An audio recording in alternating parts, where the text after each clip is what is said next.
नमस्कार, आप देख रहे हैं पद्मेश 24/7 कृष्णा संडे के साथ। चलिए सबसे पहले एक नजर डालते हैं आज की हेडलाइंस पर।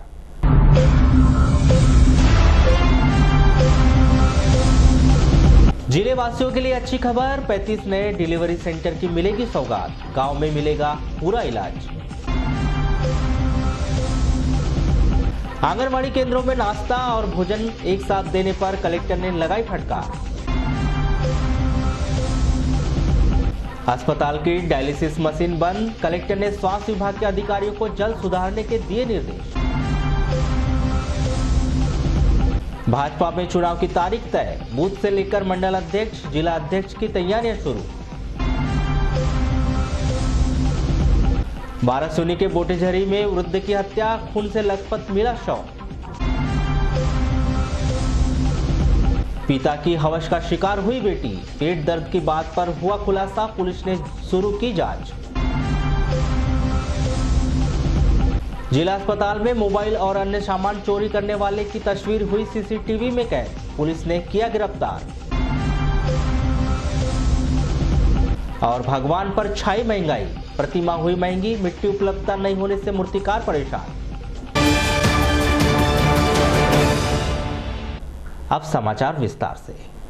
जिला अस्पताल लगातार प्रसूति के दूर दराज से आने वाली महिलाओं को होने वाली परेशानी और प्रसूति केंद्र में बढ़ रही भीड़ को कम करने के लिए शासन ने नई योजना तैयार की है। निश्चित ही है जिले वासियों के लिए अच्छी और बड़ी खबर है कि उनके गांव के पास में ही नया हॉस्पिटल खुलने जा रहा है, जिसमें ओपीडी से लेकर डिलीवरी तक सुविधाएं मिलेगी। जिले के 35 उप स्वास्थ्य केंद्रों को हेल्थ एंड वेलनेस सेंटर के नाम से अपडेट कर यहाँ सभी सुविधाएं दी जाएगी, जिसके लिए बजट और सारा खाका तैयार कर लिया गया है। शासन की योजना के अनुसार जिले में 35 हेल्थ एंड वेलनेस सेंटर स्वीकृत किए गए हैं। सभी सेंटर वर्तमान में संचालित उप स्वास्थ्य केंद्र में ही शुरू होंगे, या कहा जाए कि उप स्वास्थ्य केंद्र को ही अपडेट किया जा रहा है। प्रत्येक सेंटर पर 10 नए स्टाफ की भर्ती होगी। इसमें स्टाफ नर्स से लेकर एएनएम, पैथोलॉजिस्ट, ड्रेसर, कंपाउंडर से लेकर चपरासी तक शामिल होंगे। प्रत्येक सेंटर में कम से कम 10-10 स्वास्थ्य कर्मचारियों की भर्ती होगी। इस प्रकार से 350 कर्मचारियों की भर्ती होना है, जिसकी प्रक्रिया शुरू हो चुकी है। सप्ताह में एक दिन एक विशेषज्ञ डॉक्टर इमरजेंसी सेंटर में अपनी सेवाएं देंगे, जिससे समय समय पर ग्रामीण स्तर के मरीजों को विशेषज्ञ डॉक्टर का भी लाभ मिलते जाएगा। उप स्वास्थ्य केंद्र को अपडेट करने के लिए प्रत्येक उप स्वास्थ्य केंद्र को 7 लाख रुपए आवंटित कर दी गए हैं, जिससे भवन में और सुविधाएं उपलब्ध हो सके। इसके अलावा अन्य मशीनों और उपकरणों के लिए अलग से राशि प्रदान की जाएगी। वर्तमान समय में इन स्वास्थ्य केंद्रों के अपडेशन के लिए पूरे जिले भर में 2 करोड़ रुपए आवंटित कर दिए गए हैं। नए संचालित हेल्थ एंड वेलनेस सेंटर में कितने मरीज आ सकते हैं, इसके लिए बकायदा आशा कार्यकर्ताओं के माध्यम से गांव-गांव में एक-एक घर के प्रत्येक सदस्य का सर्वे कार्य शुरू कर दिया गया है, जिससे उस सेंटर को दी जाने वाली सुविधाओं को अपडेट किया जाएगा। आंकड़ों के अनुसार बालाघाट ब्लॉक में सबसे अधिक 9 हेल्थ एंड वेलनेस सेंटर स्वीकृत किए गए हैं, जिसमें कुमारी, शमनापुर, हीरापुर, चांगोटोला सहित अन्य उप स्वास्थ्य केंद्र शामिल है। इसी प्रकार अन्य तहसीलों का आंकड़ा इस प्रकार से है: कटंगी में 2, वारासूनी में 2, किरणापुर में 3, लांजी में 3, बैयर में 7, बिरसा में 3, परसवाड़ा में 3 और खैलांजी में 1 सेंटर स्वीकृत किया गया है। मुख्य चिकित्सा एवं स्वास्थ्य अधिकारी डॉक्टर आरसी पनिका बताते हैं कि निश्चित ही हेल्थ एंड वेलनेस सेंटर शुरू हो जाने से जिला अस्पताल पर मरीजों का बोझ कम होगा। खासतौर पर डिलीवरी के लिए महिलाओं को होने वाली परेशानी काफी हद तक कम हो जाएगी। गांव के पास ही उन्हें इलाज मिलेगा, घर के पास ही वे अपनी सुरक्षित डिलीवरी करवा सकती है। योजना के लिए बजट जारी कर दिया गया है और भर्तियां भी वरिष्ठ स्तर से शुरू कर दी गई है। आगामी 2-3 माह में यह हेल्थ वेलनेस सेंटर शुरू हो जाएंगे। जिले के चांगोटोला के अंतर्गत ग्राम पंचायत गुडरू के गुडरू टोला में 7 माह का भ्रूण नवजात बच्चा मिला। ग्रामीणों की सूचना पर पुलिस ने उसका पोस्टमार्टम कर दफन करवा दिया। जानकारी के अनुसार दिनेश मेश्राम निवासी के घर के पीछे यह 7 माह का भ्रूण मिला। ग्रामीण जनों के द्वारा पुलिस को अवगत कराया गया। पुलिस ने भ्रूण को बरामद कर पोस्टमार्टम करवाकर उसकी आगे की जाँच की जा रही। कार्यक्रम जारी हो गया है। इसके बाद पार्टी के राष्ट्रीय अध्यक्ष का चुनाव होगा। पार्टी के केंद्रीय निर्वाचन अधिकारी ने जो चुनाव कार्यक्रम जारी किया गया है, उसके अनुसार 11 सितंबर से बूथ अध्यक्ष और बूथ समिति के सदस्यों के चुनाव शुरू हो जाएंगे। मध्य प्रदेश भाजपा के निर्वाचन अधिकारी नियुक्त कर दिए गए हैं। चुनाव कार्यक्रम के संदर्भ में पार्टी के सभी जिला अध्यक्ष को पत्र भेज दिया गया है। 4 चरणों में बूथ से लेकर प्रदेश अध्यक्ष तथा राष्ट्रीय परिषद सदस्यों के होने वाले चुनाव कार्यक्रम पर सख्ती से अमल करने के निर्देश दिए गए हैं। हर चरण के बीच 10 दिनों का अंतराल शिकायतों के निवारण और अगले चरण की तैयारियों के लिए रखा गया है। 11 से 30 सितंबर तक बूथ अध्यक्ष व बूथ समिति सदस्य चुने जाएंगे। 11 से 31 अक्टूबर के बीच मंडल अध्यक्ष और मंडल स्तर पर समितियों का गठन होगा। 11 से 30 नवंबर तक जिलाध्यक्षों और प्रदेश परिषद सदस्यों का निर्वाचन कराया जाएगा। हालांकि जिले के भीतर अब तक चुनाव करवाए जाने का पूरा कार्यक्रम नहीं आया है, जो जल्द ही आ जाएगा। इस विषय पर पद्मेश न्यूज से चर्चा के दौरान वरिष्ठ भाजपा के नेता अभय सेठिया विस्तार से इसकी जानकारी दी। भारतीय जनता पार्टी एक लोकतांत्रिक पार्टी है। इसके चुनाव लोकतांत्रिक पद्धति से ही होते हैं। पहले मंडलों के चुनाव होंगे, पहले मंडलों के चुनाव, मंडल के बाद जिले के चुनाव। इस प्रकार का नीचे से प्रक्रिया होते हुए पूरी आएगी। उसके पहले शक्ति केंद्रों के चुनाव होते थे, आजकल ग्राम केंद्र और नगर केंद्र बोलते हैं। उनके पहले चुनाव होने के बाद फिर मंडल के चुनाव, मंडल के चुनाव होने के बाद जिले के चुनाव, जिले चुनाव करने के बाद प्रदेश के चुनाव। इस प्रकार की प्रक्रिया होती है। भारतीय जनता पार्टी ने अभी तक अपना निर्वाचन की जो प्रक्रिया है, किस तारीख को कौन सा होगा, वो अभी उन्होंने घोषित नहीं किया है। भारतीय जनता पार्टी बालाघाट का जहाँ तक सवाल है, भारतीय जनता पार्टी बालाघाट निश्चित रूप से अपने सभी कामों को पूर्ण कर लिया है और सदस्यता का अभियान जो 20 तारीख तक चल रहा है, जो हमें लक्ष्य दिया गया था, लक्ष्य की पूर्ति के अलावा भी हम उससे भी आगे बढ़ेंगे। मैंने पहले ही कहा कि भारतीय जनता पार्टी लोकतांत्रिक पार्टी है। कोशिश पहले ये करते कि आपसी सामंजस्य के हिसाब से चुनाव हो जाए, एक नाम आ जाए। यदि 2 नाम आते हैं, 3 नाम आते हैं, तो फिर वहाँ चुनाव की प्रक्रिया होगी और चुनाव की प्रक्रिया कैसी होगी, क्या होगी, ये प्रदेश घोषित करेगा। सर, अपने यहाँ से कितने लोगों का नाम जा रहा है अध्यक्ष के लिए, जिलाध्यक्ष के लिए? नहीं, ऐसा अभी जा रहा है यानी कहीं कोई हम नॉमिनेशन नहीं भरते इसके। कई लोगों के मन में कि मैं जिलाध्यक्ष बनूँ, ऐसे 2-4 नाम हो सकते हैं।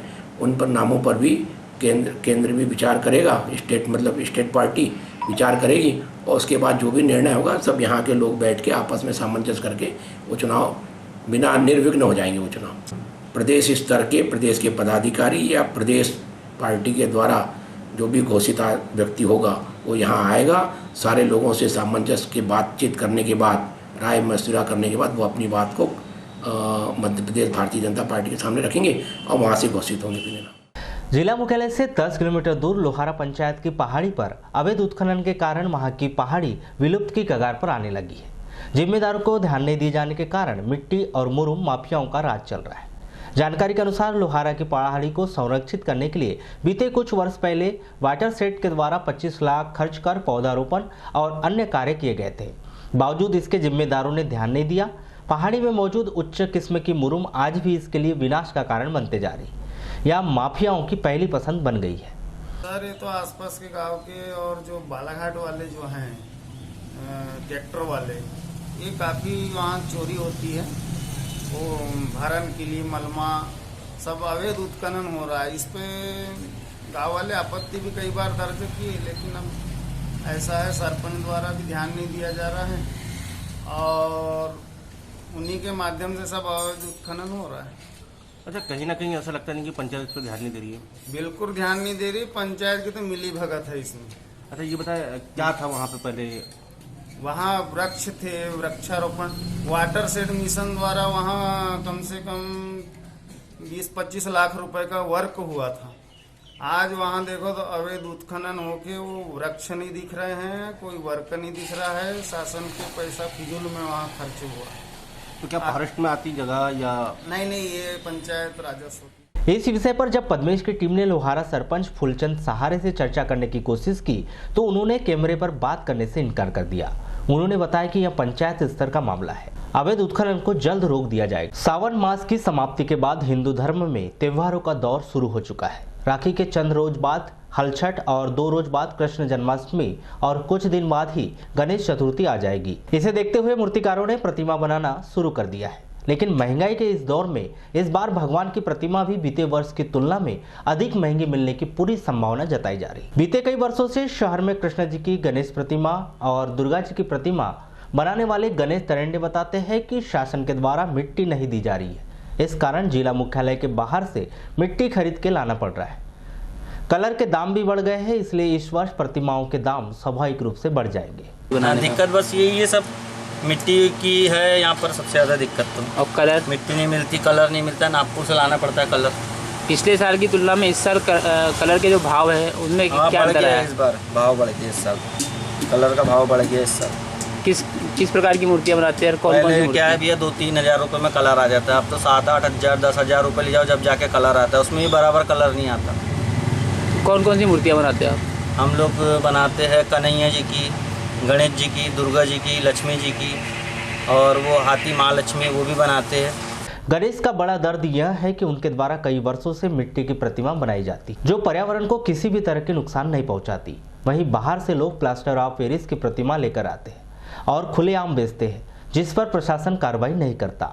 इससे नुकसान भी होता है क्योंकि प्लास्टर ऑफ पेरिस की मूर्ति निश्चित ही सस्ती होती है लेकिन पर्यावरण को बहुत अधिक नुकसान पहुंचाती है। मिट्टी का ही काम करते हुए आ रहे हैं, और ये जो बाहर के लोग हैं ये आके बालाघाट में सस्ती सस्ती मूर्ति बेचते हैं। प्लास्टर और पेरिस की पक्की मूर्ति खरीद के ला लेते हैं बाहर वालों से, यहाँ ला के धंधा करते हैं। और हम 4 महीने से धंधा कर रहे हैं यहाँ पर, और हमारी मूर्ति थोड़ी यानी महंगी जाती है तो लेने ही नहीं देखते क्योंकि मिट्टी की रहती है। और ये प्लास्टर और पक्की मूर्ति लाते उस पर हमको घाटा पड़ता है। और अभी तो यहाँ पे क्या है, मिट्टी भी बंद करा दी, पूरे जापुर घाट से रोड बन गई है तो मिट्टी भी हमको गाँव से बुलाना पड़ता है 3 हज़ार रुपये ट्राली। और अब बड़ी मूर्ति बनाने का आर्डर देखो तो यहाँ पे तार वारा टेक करके बड़ी मूर्ति भी नहीं बना सकते, ज़्यादा 4-5 मूर्ति बनाते हैं बस, बाकी कुछ छोटी मूर्ति का धंधा करते हैं। पीओपी की जो मूर्तियाँ बनती है हाँ। उसको नहीं बनाने के आदेश कहाँ से मिले हैं और उस पर क्या कार्रवाई की बात की गई है? उस पर हमने कार्रवाई ये किए थे कि प्लास्टर पेरिस की मूर्ति बाहर से लाके लोग धंधा कर रहे हैं, जिनको नहीं भी आता वो भी धंधा कर रहे हैं यहाँ पर। सबसे सुरक्षित माने जाने वाला घर और पिता की छाया, लेकिन रिश्ते को तार-तार करने वाला एक ऐसा मामला सामने आया जिसमें पिता ही अपनी इकलौती पुत्री से लगातार दुष्कर्म कर रहा था। मामले का खुलासा जब हुआ जब बेटी को अचानक गर्भपात हो गया। बरवेली थाना क्षेत्र में रहने वाले एक पिता ने ही अपनी इकलौती बेटी को लगातार हवस का शिकार बना रहा। 18 अगस्त को अचानक बेटी को गर्भपात हुआ तो पिता के द्वारा लगातार किए जा रहे कुकर्म का खुलासा हो गया। जानकारी के अनुसार 15 वर्षीय नाबालिग बेटी अपने माता पिता की इकलौती संतान है। 18 अगस्त की शाम को नाबालिग के पेट में अचानक दर्द हुआ और गर्भपात हो गया। लड़की को उसकी मां जिला अस्पताल लेकर आई, जहां उसे भर्ती कराया गया और पता चला कि नाबालिग के पेट में बच्चा था जिसका गर्भपात हो चुका है। नाबालिग से पूछताछ के दौरान उसने बताया कि उसके पिता ने ही उसके साथ लगातार कई दिनों से दुष्कर्म की घटना को अंजाम दिया है। पुलिस के द्वारा आरोपी पिता राम सिंह परते के विरुद्ध मामला दर्ज कर जाँच शुरू कर दी है। नगर के भटेरा चौकी वार्ड नंबर 2 निवासी एक महिला ने अपने पति सास ससुर के विरुद्ध शारीरिक और मानसिक रूप से प्रताड़ित करने का आरोप लगाया है, जिस पर पुलिस ने मामला दर्ज कर जांच शुरू कर दी। कोतवाली पुलिस के अनुसार मंजूलता की शादी 2005 में मनीष मिश्रा से हुई थी।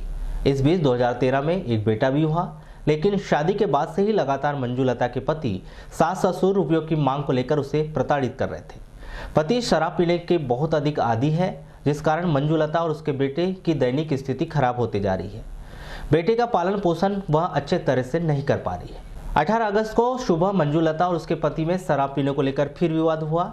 पति ने फिर उसे दहेज की मांग की और मारपीट करने लगा, जिसमें सास ससुर के द्वारा भी तरह तरह की बातें समय समय पर उसे कही जाती थी। इस मामले में शिकायत मंजूलता के द्वारा कोतवाली थाने में दर्ज कराई गई है। पुलिस के द्वारा मामला दर्ज कर जांच शुरू कर दी। बारासूनी थाना के अंतर्गत ग्राम पंचायत बोटेझरी के तालाब के पास स्थित मैदान में 75 वर्षीय वारलू भंडारी का 18 अगस्त को रात्रि 8 बजे खून से लथपथ शव मिलने से सनसनी फैल गई। मृतक के सिर में गर्दन में धारदार हथियार के निशान होने से प्रथम दृष्टया यह हत्या का मामला माना जा रहा है, यानी किसी व्यक्ति के द्वारा वारलू भंडारी की रविवार की शाम धारदार हथियार से हत्या कर दी गई होगी। संदेह व्यक्त किया जा रहा है, लेकिन पुलिस के उच्च अधिकारियों ने हत्या की आशंका के संबंध में पुष्टि नहीं की है। पुलिस ने घटनास्थल पर पहुंचकर आवश्यक कार्रवाई को अंजाम देकर शव को पुलिस अभिरक्षा में लेकर सोमवार को सुबह पोस्टमार्टम कर शव को परिजनों को सौंप दिया है एवं मामले को जांच में लिया है। ये भैंसी चराने गए, 3 बजे गए भैंसी चराने, तो शाम को 7 बजे जैसे भैंसी ढोराती है देखने जाए सब किसान लोग वहाँ पाई, तो फिर सब किसानों फिर पुलिस थाना फोन लगाए, पुलिस थाना फोन लगाए ना, फिर बुलाए ना, फिर उठा के लाए। अच्छा, भैंसी खुद घर की चराने गए थे? नहीं, किसान सबकी। हाँ। अच्छा, किसने मारा? कुछ हत्या की आशंका? इसका संख्या तो क्या हमको कुछ मालूम है। अच्छा, जंगल जाने से पहले इनके बीच किसी के साथ वाद विवाद? अब ये नहीं मालूम है। हत्या नॉर्मल हुई है क्या किसी ने हत्या किया? हत्या कर दी है। कहाँ से हत्या की इनकी? कुलाड़ से। धारदार हथियार के। सर, एक शव आपने बरामद किया है और हत्या की आशंका जताई जा रही है, तो क्या है पूरा मामला? रात को हमें फ़ोन आया था कि एक जो बॉडी है वो बोटेझरी तालाब के पास में मिली है। जब वहाँ घटना के बारे में पता किया तो वो बताया गया कि वो जो है पूरे गांव की भैंस और जानवर जो है वो चराने के लिए लेके जाता था। 3 बजे जाता था और 7 सवा 7 तक वापस लौट के आता था। कल जब कुछ जानवर वापस आ गए थे और कुछ जानवर वापस नहीं आए थे और पता चला कि जो वारू है वो वापस लौट के नहीं आया है, तब खोजबीन चालू करी उसकी, तो उसका शव जो है बोटेझरी तालाब के पास मिला है। उसके जब निरीक्षण और परीक्षण किया गया उसके शव का, तो 2 चोटें उसको लगी हैं, एक गर्दन के पीछे है और एक गर्दन के साइड में है। जांच की जा रही है, किसी धारदार हथियार से उस पर हमला हुआ। सर आरोपी की शिनाख्त हो गई? नहीं, अभी नहीं, पुलिस विवेचना कर रही है इसको। सर अपराध किन धाराओं के तहत पंजीबद्ध किया गया? 302 ताज़ारातें हमने कायम की। जिले के परसवाड़ा तहसील के अंतर्गत आने वाले ग्राम भमोड़ी की निवासी 22 वर्षीय महिला अपने घर पर अपनी 1.5 साल की बच्ची के साथ सो रही थी। तभी रात लगभग 1 बजे पड़ोस में रहने वाला अशरत यादव उम्र 30 वर्ष ने उन्हें जान से मारने की धमकी देते हुए महिला के साथ दुष्कर्म जैसी घटना को अंजाम देकर फरार हो गई। महिला ने अपने सास ससुर व पति को घटना से अवगत कराया और अपने पति के साथ थाना परसवाड़ा पहुंचकर रिपोर्ट दर्ज कराई। आपको बता दें कि अशरत यादव की 2 पत्नियां भी है और पीड़िता का पति 1 महीने से बाहर कमाने गया हुआ था, जिससे फोन पर घटना की जानकारी दी गई। तब वह अपने घर लौटा और पत्नी के साथ थाना परसवाड़ा पहुंचकर रिपोर्ट दर्ज कराई।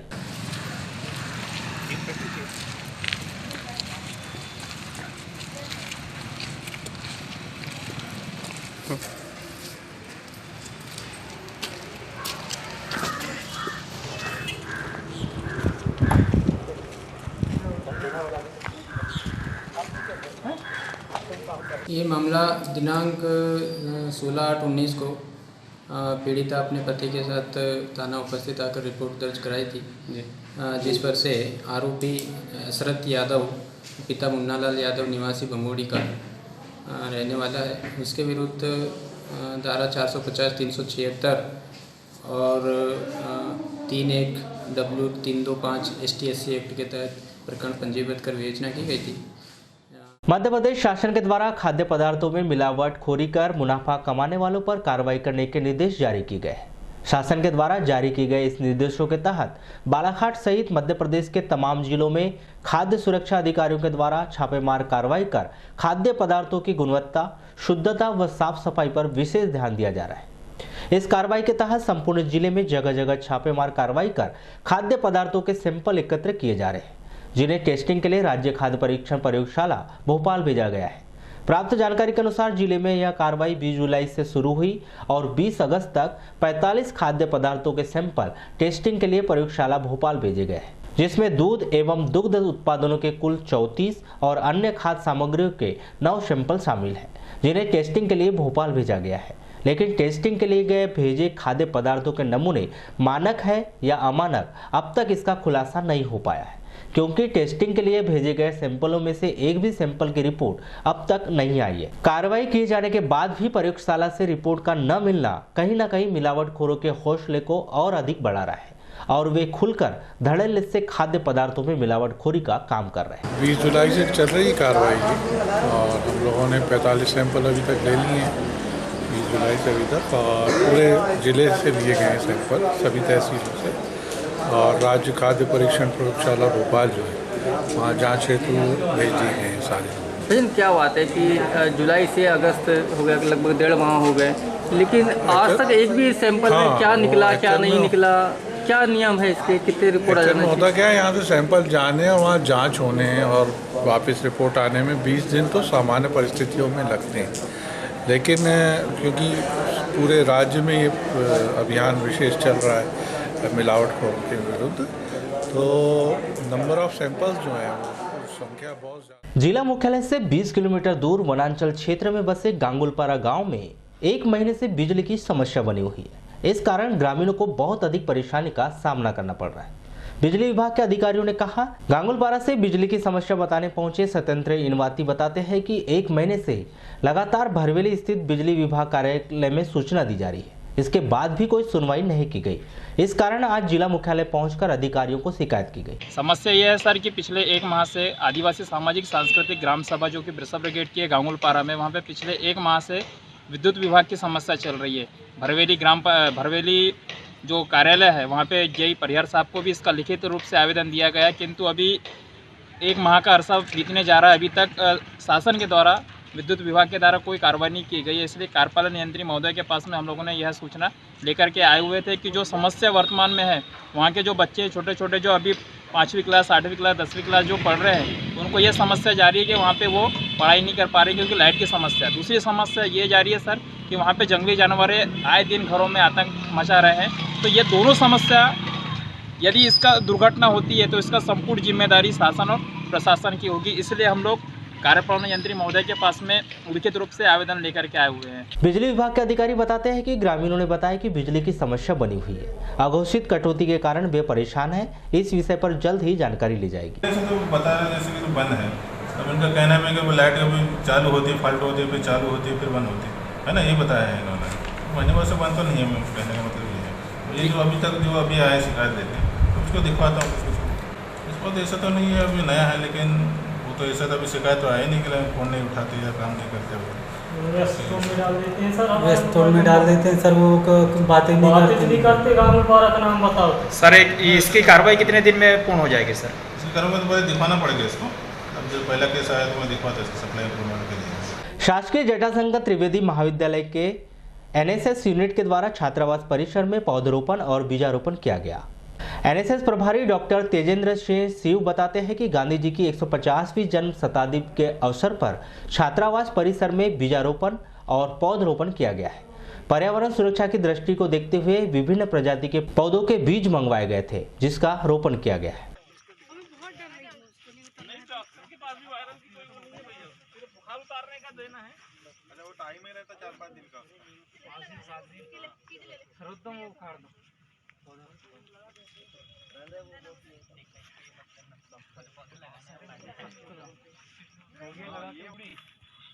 ये भी बला ही जाति का है। हाँ हाँ, मिर्ची भी बोलते हैं पर वो बला है। हाँ, जैसा कि मध्य प्रदेश शासन उच्च शिक्षा विभाग द्वारा गांधी जी का जो 150वां जयंती वर्ष मनाया जा रहा है, इस अवसर पर महाविद्यालय के जो एनएसएस कैडेट्स हैं, बॉयज़ यूनिट और गर्ल्स यूनिट, उनके द्वारा महाविद्यालय की छात्रावास परिसर में बीजारोपण एवं पौधारोपण का कार्यक्रम आयोजित किया गया। इस कार्यक्रम में सीनियर प्रोफेसर डॉक्टर आर के सोनवानी सर उपस्थित थे, साथ ही Chaure sir, Khobragade madam, girls unit की programme officer doctor Asha Gohe, ये सब उपस्थित थे। और परिसर में लगभग 400 बीजों का बीजारोपण किया गया है। इस बीजारोपण से निसंदेह हमको पर्यावरण को सुरक्षित करने में बहुत मदद मिलेगी और एक तरह का सफल कार्यक्रम का आयोजन किया गया। सर, क्या मकसद था इस कार्यक्रम को करवाने का? इसका उद्देश्य था कि छात्र जो हैं, छात्र छात्राएं इस गांधी जी के 150वीं जयंती वर्ष में, जैसा कि मध्य प्रदेश शासन का उद्देश्य है कि बहुत से क्रियात्मक और अच्छे कार्य किए जाएं महाविद्यालय परिसर में छात्रों के द्वारा, उसी अवसर पर किया गया था। जिला अस्पताल में पिछले कई दिनों से एक मोबाइल चोर लगातार चोरी की घटना को अंजाम दे रहा था, लेकिन उसे यह नहीं पता था कि उसकी यह करतूत अस्पताल परिसर में लगे सीसीटीवी कैमरे में कैद हो रही है। लगातार अस्पताल के भीतर ही बढ़ रही चोरी की वारदात को देखते हुए सीसीटीवी की फुटेज खंगाले गए तो मामले का पूरा खुलासा हो गया।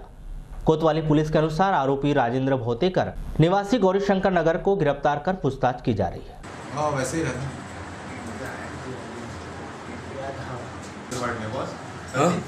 इसका नाम राजेंद्र, पूरा ज़ूम करो सर, चालू कर दो ना, वो ले लेते हैं। बस वो चिपचा करो। हाँ,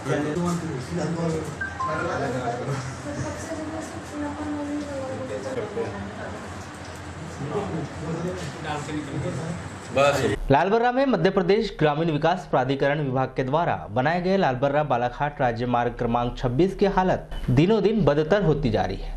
इस मार्ग पर जगह जगह बने खतरनाक गड्ढे एक और क्षेत्रीय जनों को विकास का आईना दिखा रहे हैं, वहीं ग्रामीण जन व स्कूली बच्चे जान हथेली पर रखकर आवागमन करने के लिए मजबूर है। 19 अगस्त को पद्मेश की टीम ने मार्ग के बदतर हालातों का जायजा लिया तो पाया कि राज्य मार्ग पर मानपुर पुलिया के नीचे बने 2-3 बड़े गड्ढे काफी खतरनाक स्थिति में है, क्योंकि दोनों ओर से ढलान होने के कारण तेजी से वाहन नीचे उतरते हैं एवं बरसाती पानी भरा होने के कारण दुपहिया, चौपहिया व बड़े वाहन चालकों को गड्ढे का आभास नहीं होने से अचानक गड्ढों के बीच पहिया गुजरते ही वाहन हिचकोले खा रहे थे। घर जा रहा हूँ लालपुरा से साइकिल से। क्या घटना हुई अभी आपके घटना साथ? साहब अभी तो बस आती है तो मर ही जाते हैं। किस वजह से ये घटना हुई?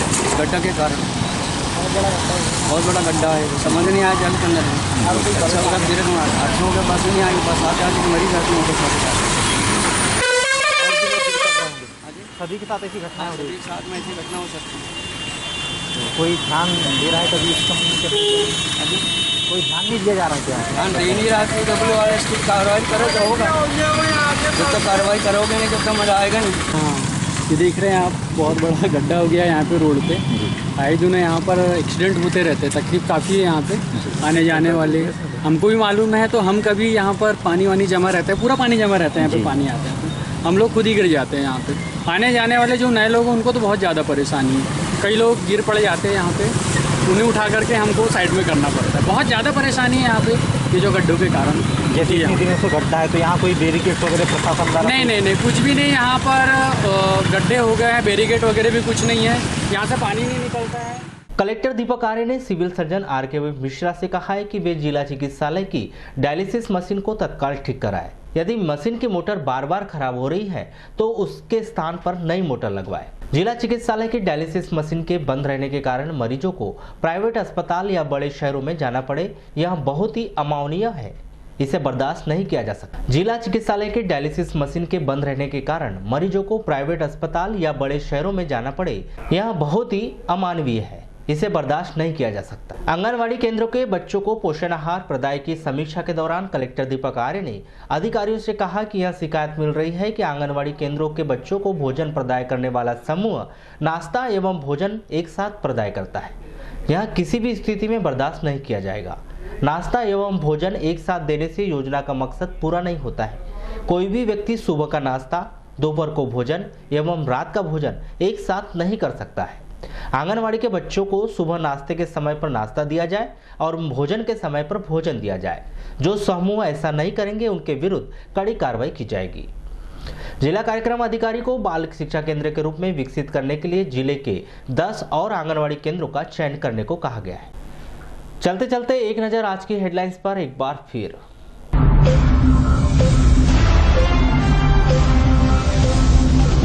जिले वासियों के लिए अच्छी खबर, 35 नए डिलीवरी सेंटर की मिलेगी सौगात, गांव में मिलेगा पूरा इलाज। आंगनवाड़ी केंद्रों में नाश्ता और भोजन एक साथ देने पर कलेक्टर ने लगाई फटकार। अस्पताल की डायलिसिस मशीन बंद, कलेक्टर ने स्वास्थ्य विभाग के अधिकारियों को जल्द सुधारने के दिए निर्देश। भाजपा में चुनाव की तारीख तय, बूथ से लेकर मंडल अध्यक्ष, जिला अध्यक्ष की तैयारियां शुरू। बारासूनी के बोटेझरी में वृद्ध की हत्या, खून से लथपथ मिला शव। पिता की हवस का शिकार हुई बेटी, पेट दर्द की बात पर हुआ खुलासा, पुलिस ने शुरू की जांच। जिला अस्पताल में मोबाइल और अन्य सामान चोरी करने वाले की तस्वीर हुई CCTV में कैद, पुलिस ने किया गिरफ्तार। और भगवान पर छाई महंगाई, प्रतिमा हुई महंगी, मिट्टी उपलब्धता नहीं होने से मूर्तिकार परेशान। तो पद्मेश 24/7 में बस इतना ही। बने रहिए हमारे साथ, तब तक के लिए दीजिए इजाजत। नमस्कार।